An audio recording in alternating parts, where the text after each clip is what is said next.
Bem-vindo ao Portal do Terror Diário. O sangue jorrava do corte em meu pescoço, enquanto eu lutava para manter o controle do volante. 17 toneladas de aço oscilando a 110 km por hora na pista molhada. As luzes dos faróis cortavam a escuridão como flashes estroboscópicos, revelando por microsegundos o rosto dele no banco do passageiro. Um rosto que eu conhecia bem demais. Meu rosto. Não uma semelhança, não um irmão gêmeo. Era eu ali sentado, sorrindo para mim enquanto eu sangrava. Você não vai sobreviver a esta noite, Marcelo, ele disse com a minha voz exata, enquanto estendia a mão ensanguentada na direção do volante. Este caminhão só tem espaço para um de nós. Estou lutando pela minha vida dentro desta boleia. E o pior, estou lutando contra mim mesmo.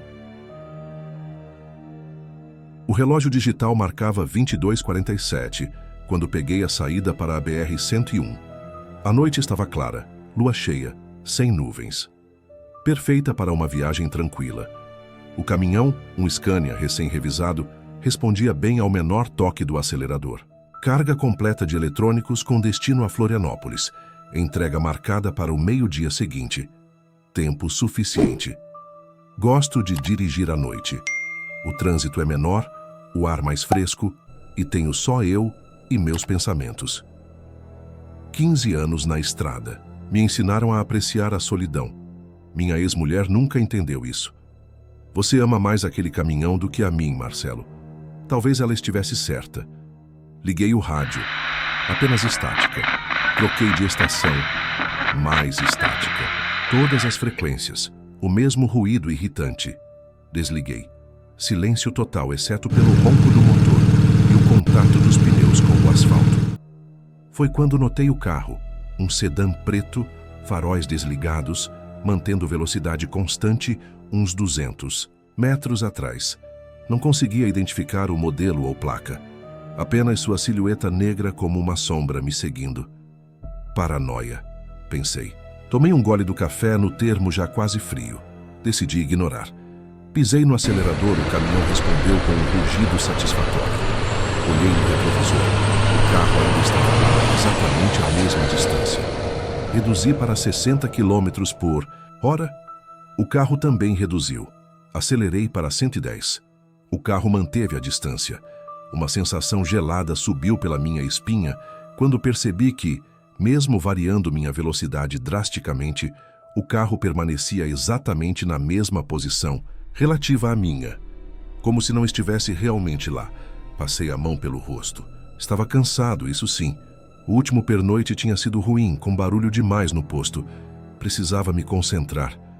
Foi então que meu celular tocou. Número desconhecido. Alô? Atendi mantendo os olhos na estrada. Silêncio. Depois, um sussurro. Marcelo. A voz era familiar, mas distorcida, como se falasse através de um tecido. Quem é? Perguntei, sentindo a garganta secar. Você não deveria ter pegado esta estrada, Marcelo. Desliguei a chamada imediatamente, o coração acelerado. Quem diabos saberia que eu estava nesta rota? A transportadora, claro, mas por que alguém de lá me ligaria àquela hora? Olhei para o retrovisor novamente. O carro tinha desaparecido. Seu lugar havia apenas escuridão. Uma escuridão que parecia se mover, se aproximar, engolindo as faixas da estrada atrás de mim. O telefone tocou novamente. Mesmo número. Rejeitei a chamada e continuei dirigindo, mais rápido agora. O próximo posto de gasolina estava a 30 quilômetros. Eu precisava parar, esticar as pernas, lavar o rosto, clarear a mente. Um vulto surgiu no acostamento. Uma figura humana. Reduzi instintivamente, mas quando os faróis iluminaram o local, não havia ninguém. O telefone tocou pela terceira vez. Desta vez atendi com raiva. Quem é? Você já sabe quem eu sou, Marcelo. Você me conhece há muito tempo. Um calafrio percorreu minha coluna. A voz. Eu a reconheci dessa vez. Era a minha própria voz. Avistei as luzes do posto como um náufrago avista a costa. Era um desses postos antigos, com pintura desbotada, e apenas 2 bombas sob uma cobertura de metal enferrujado. O letreiro luminoso piscava intermitentemente, algumas letras já queimadas. Mesmo assim, parecia um oásis. Estacionei o caminhão num canto mais afastado, onde havia espaço suficiente para a carreta. Desliguei o motor e fiquei em silêncio por alguns segundos, apenas ouvindo o tic-tac metálico do motor esfriando. Meu coração ainda batia acelerado. Foi só cansaço, repeti para mim mesmo enquanto descia da cabine. Alucinação por fadiga. O ar da noite estava úmido e pesado. 3 carros estavam estacionados perto da conveniência, e um caminhoneiro, mais velho, fumava apoiado em seu veículo. Acenei, ele respondeu com um movimento de cabeça. Normalidade. Exatamente o que eu precisava. A atendente tinha cabelos grisalhos presos num coque frouxo e olheiras profundas. Não levantou os olhos do celular quando entrei. Banheiro? Perguntei. Fundos à direita, respondeu monotonamente. O banheiro cheirava a desinfetante barato. Eu me apoiei na pia e olhei meu reflexo no espelho manchado. Olheiras fundas, barba, por fazer, pele pálida. Precisava dormir melhor. Joguei água no rosto tentando espantar o cansaço. Foi quando notei algo no espelho, uma mancha escura no canto superior direito. No início pensei que fosse sujeira, mas olhando com mais atenção, parecia se mover, lentamente, como se percebesse meu olhar. A mancha começou a tomar forma. Um rosto se delineou na superfície do espelho. Recuei um passo, sem tirar os olhos daquela visão. O rosto no espelho sorriu. Não o meu reflexo, mas aquela coisa no canto. Um rosto idêntico ao meu, porém com uma expressão que eu jamais faria. Algo predatório naquele sorriso. Pisquei com força. A aparição desapareceu. Estou perdendo a cabeça, murmurei enquanto secava as mãos tremulamente. Voltei para a loja e comprei uma garrafa d'água e um energético. A atendente finalmente me olhou enquanto passava os produtos. Está tudo bem com você? Ela perguntou, franzindo a testa. Sim, por quê? Você parece perturbado. Forcei um sorriso. Só cansado. Estrada longa. Ela não pareceu convencida. Quando me entregou o troco, seus dedos tocaram os meus por um instante a mais que o necessário. Tem algo diferente em você, ela disse, quase num sussurro. Como se... Ela parou, parecendo confusa com suas próprias palavras. Como se o quê? Como se você não estivesse sozinho, ela completou, encolhendo os ombros. Desculpe, bobagem minha. Saí da loja com um nó no estômago. Do lado de fora, notei que o caminhoneiro que estava fumando me observava intensamente. Quando nossos olhares se cruzaram, ele desviou rapidamente os olhos e entrou no seu caminhão. Voltei para minha boleia, tranquei a porta e bebi metade do energético num só gole. O relógio digital marcava 23h52. Ainda tinha muito caminho pela frente e liguei o motor. O rádio voltou à vida sozinho, em volume alto, me fazendo saltar na cadeira. Não era mais estática, mas uma música que eu não conseguia identificar, distorcida como se estivesse sendo tocada ao contrário.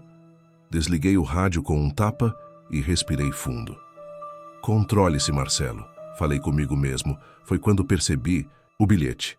Um pequeno pedaço de papel no banco do passageiro, que certamente não estava ali quando estacionei. Peguei-o com dedos trêmulos e li a mensagem escrita numa caligrafia que era idêntica à minha. Você não vai chegar ao seu destino, Marcelo. Eu não vou deixar. Amassei o bilhete e joguei pela janela. Uma brincadeira idiota. Alguém no posto deve ter entrado na minha cabine enquanto eu estava no banheiro. O velho fumante, talvez. Mas como ele saberia meu nome? Engoli o restante do energético e voltei para a estrada. A chuva começou a cair, leve a princípio, depois com mais intensidade. O limpador de para-brisa chiava ritmicamente, hipnotizante. Os faróis mal conseguiam penetrar a escuridão à frente. A estrada parecia diferente agora, mais estreita, com curvas que eu não me lembrava de estarem no mapa. Chequei o GPS, mas a tela só mostrava estática. Ótimo, murmurei. A tecnologia me abandonando quando mais precisava dela. Diminuí a velocidade numa curva mais fechada e foi quando o vi pela primeira vez, no banco do passageiro. Um lampejo apenas, como se alguém estivesse sentado ali por uma fração de segundo. Virei a cabeça bruscamente, mas o banco estava vazio. Foco na estrada, Marcelo, disse a mim mesmo, apertando o volante até os nós dos dedos ficarem brancos. 15 minutos depois, A chuva se intensificou a ponto de mal conseguir enxergar a estrada.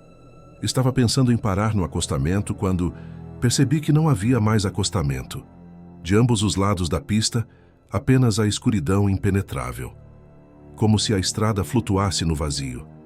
Isso não está certo, pensei, tentando me lembrar do trajeto que já tinha feito centenas de vezes. Onde estão as placas, os postos, as outras saídas? Um barulho vindo do compartimento de carga me sobressaltou. Um baque seco, como se algo tivesse caído. Depois outro e mais outro. Ritmos irregulares como passos. Impossível. A carga estava lacrada. Ninguém poderia estar lá.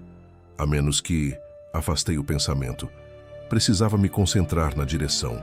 A chuva tornava a visibilidade quase nula e a estrada ficava cada vez mais traiçoeira, com curvas que pareciam se fechar sobre si mesmas. Foi quando meu celular tocou novamente. Olhei para a tela. Ligação de Marcelo. Meu próprio número me ligando. Considerei não atender, mas a curiosidade, ou o terror, foi mais forte. Quem é você? Perguntei sem rodeios. A voz do outro lado riu. Meu riso. Você realmente ainda não entendeu, não é? Estamos presos juntos nesta viagem desde o acidente. Você realmente não se lembra do acidente? Que acidente? Do que você está falando?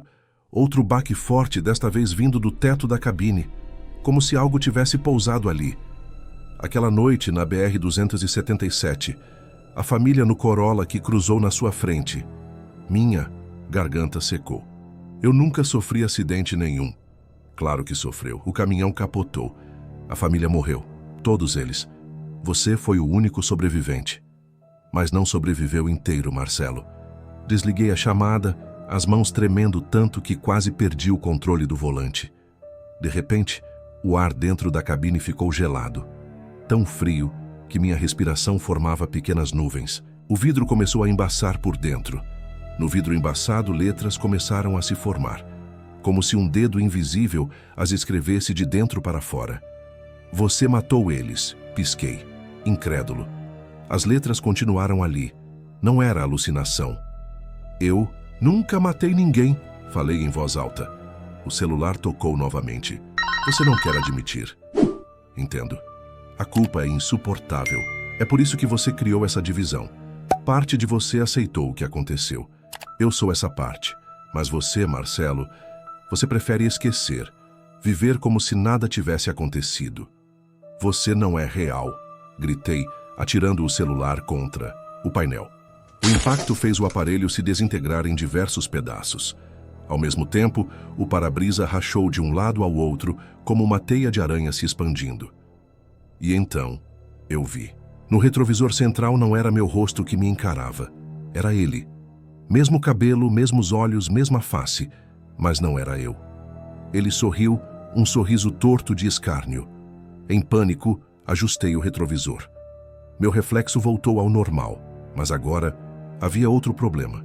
A estrada atrás de mim tinha desaparecido. Apenas escuridão, como se o caminho que eu percorrera tivesse sido engolido pelo nada. Não havia volta. Só me restava seguir em frente. O rádio ligou-se novamente, sozinho. Desta vez nada de música distorcida, apenas uma voz. Minha voz. Você não vai aguentar até o amanhecer, Marcelo. Eu vou tomar o seu lugar muito antes disso. A chuva parou abruptamente, como se alguém tivesse desligado uma torneira. O silêncio que se seguiu era quase tangível. Apenas o ronco do motor e minha respiração ofegante preenchiam a cabine. Eu estava dirigindo há mais tempo do que deveria, sem encontrar nenhum sinal de civilização. Não era possível. Esta estrada deveria estar repleta de postos, motéis, outros veículos. Onde estou? Murmurei, mais para mim mesmo do que esperando resposta. Você sabe exatamente onde está. Veio a resposta do banco do passageiro. Virei a cabeça bruscamente. Ele estava ali, sentado casualmente, como se sempre tivesse estado. Eu mesmo vestindo as mesmas roupas, com o mesmo cabelo desgrenhado. Mas aqueles olhos não eram meus. Vazios, predatórios, observando cada movimento meu como uma cobra prestes a dar o bote. Por pouco não perdi o controle do volante. Você não é real, consegui dizer voltando a olhar para a estrada. Tão real quanto você, Marcelo. Ele respondeu com minha voz.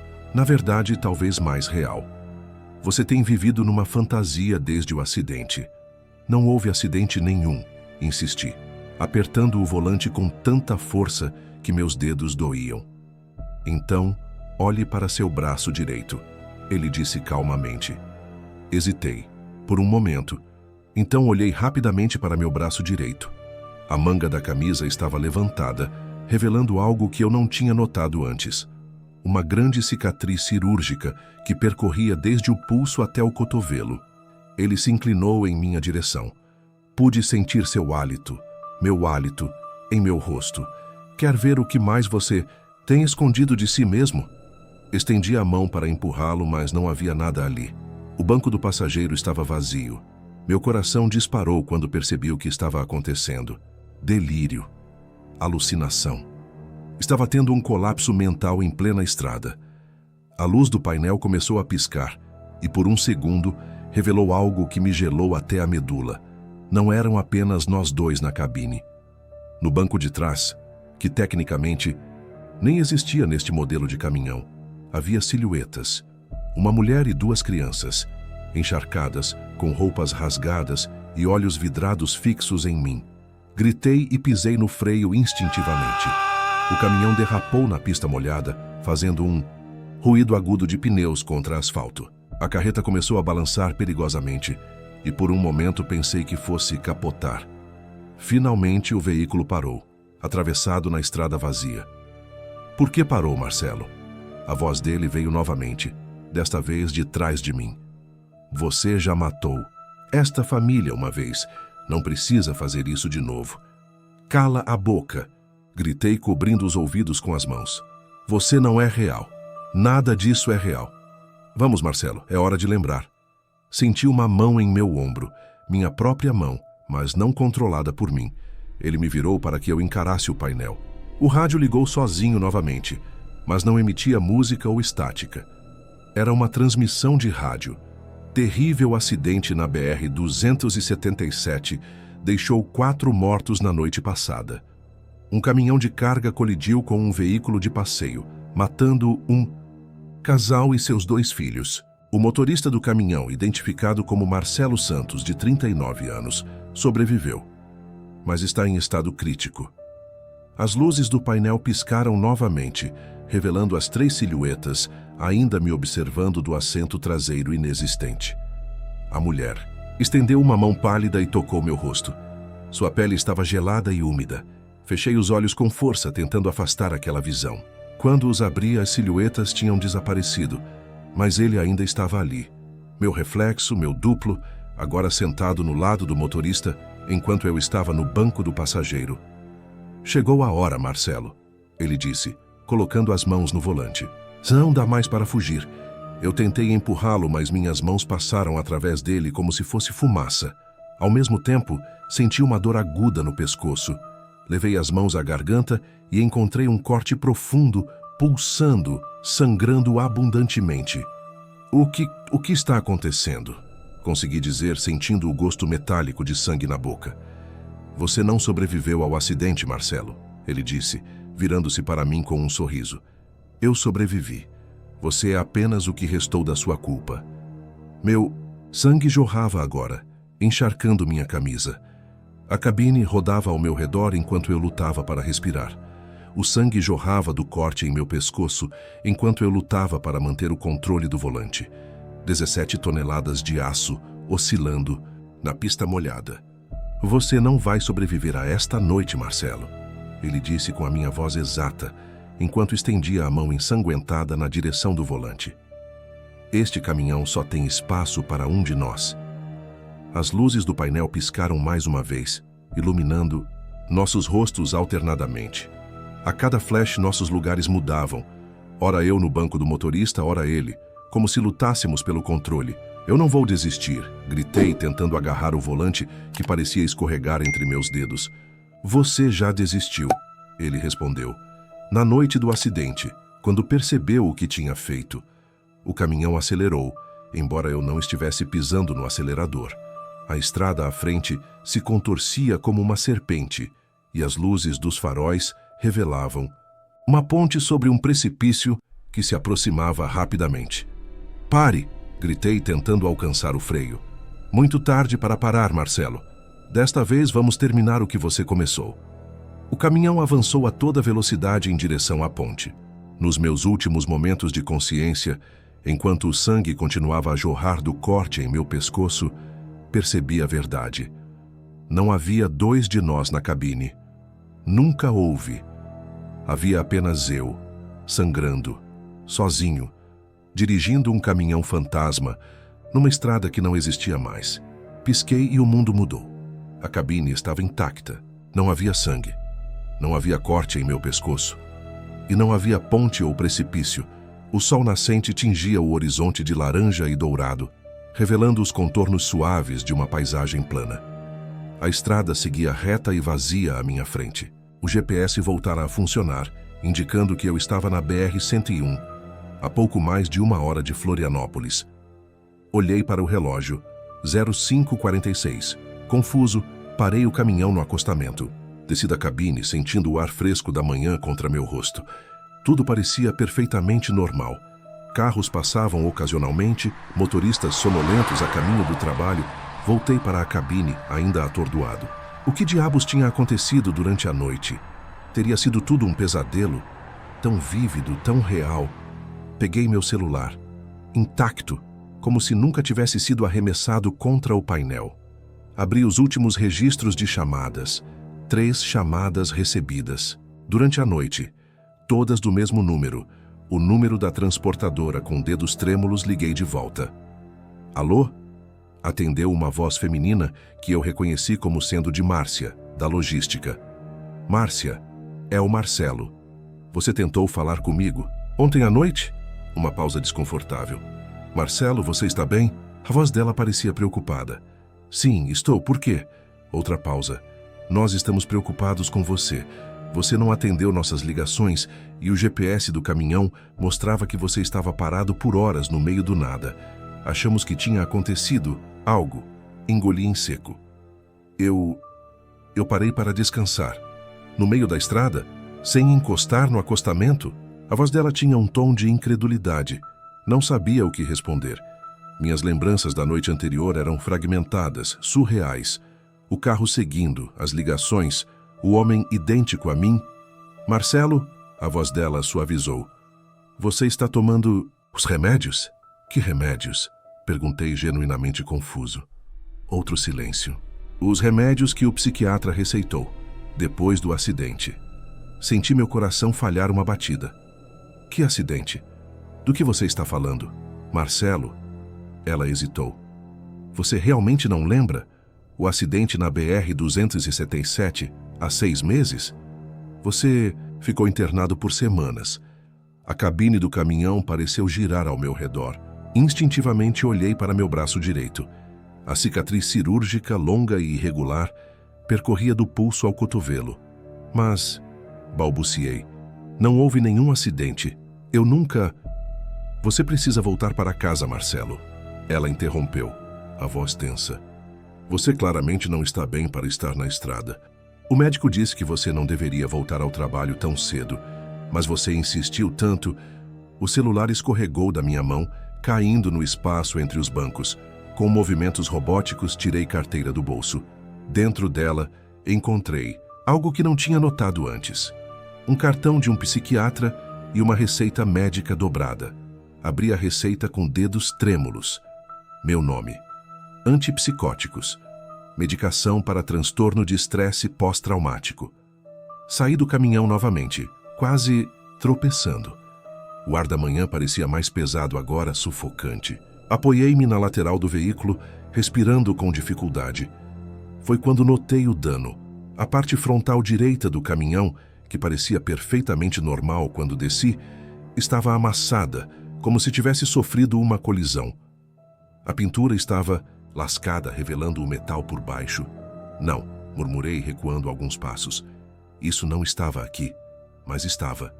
Como a cicatriz em meu braço, como a receita em minha carteira." Cambaleei até a parte traseira do caminhão, apenas para descobrir outro horror. A carga tinha desaparecido. A carroceria estava completamente vazia. Não havia eletrônicos para entregar em Florianópolis. Nunca houve. Voltei para a cabine tentando fazer sentido de tudo. Sobre o painel havia agora um frasco de comprimidos, que tenho certeza que não estava ali antes. E ao lado dele, uma foto amassada. Eu, sorrindo, com uma mulher e 2 crianças. Uma família que eu não reconhecia. No verso da foto, uma data e uma frase escrita com a minha caligrafia. Última viagem antes do acidente, perdoe-me. Olhei para o espelho retrovisor, esperando ver meu rosto. Em vez disso, vi o banco traseiro que não existia naquele modelo de caminhão. E nele, sentados em silêncio, observando-me com olhos vazios, estavam eles. A mulher e as 2 crianças. Minha família. A família que eu não conseguia lembrar. A família que esteve comigo na cabine naquela noite fatídica, na BR-277. A família que morreu quando eu adormeci ao volante. Fechei os olhos, sentindo lágrimas quentes escorrendo pelo rosto. Quando os abri novamente, a cabine estava vazia, exceto por mim e pelo passageiro invisível que eu carregaria para sempre. Minha culpa. Liguei o motor. O sol continuava a nascer, indiferente ao meu tormento. A estrada se estendia à minha frente, não como um caminho para um destino, mas como um círculo sem fim. Eu sabia que, não importa quantos quilômetros eu percorresse, nunca escaparia daquela boleia. Nunca escaparia do meu passageiro. Eu mesmo. Agora que chegamos no final, se inscreve e comente.